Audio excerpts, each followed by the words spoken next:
اللہ کے اس بندے کی شخصیت پڑھیں تو لگتا ہے کہ کوئی بدری صحابی تھا جسے اللہ نے بعد میں ایک اہم کام کے لیے بچا کر رکھ دیا تھا۔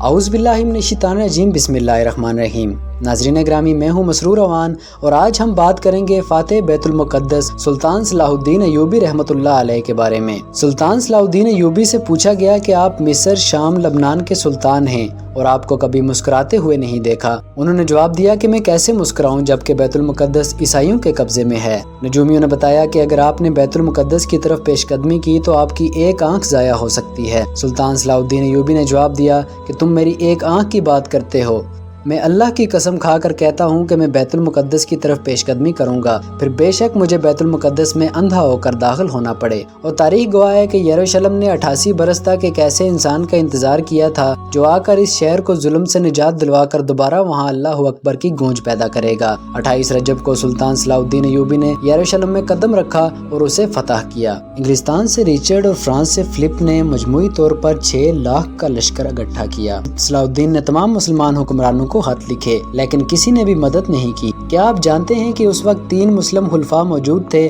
لیکن انہوں نے صلاح الدین ایوبی کی مدد کرنے سے انکار کر دیا۔ صلاح الدین عالم اسلام کی اس حالت پر روتے تھے اور آج تاریخ کو یاد نہیں کہ وہ 3 خلفاء کون تھے۔ کسی کو ان کے نام یاد نہیں، کسی کو ان کی تاریخ یاد نہیں۔ 2 برس تک عیسائیوں کا یہ گھیراؤ قائم رہا تھا۔ یہ وہ دن تھے جب سلطان صلاح الدین ایوبی کو لوگوں نے ایسے دیکھا جیسے وہ ایک ماں ہوں اور ان کا بچہ گم گیا ہو۔ جس وقت وہ 3 خلفاء اپنے اپنے محلوں میں سکون کی نیند سوئے ہوئے تھے، سلطان صلاح الدین ایوبی اپنے لشکر کی صفوں میں چکر لگا رہے تھے۔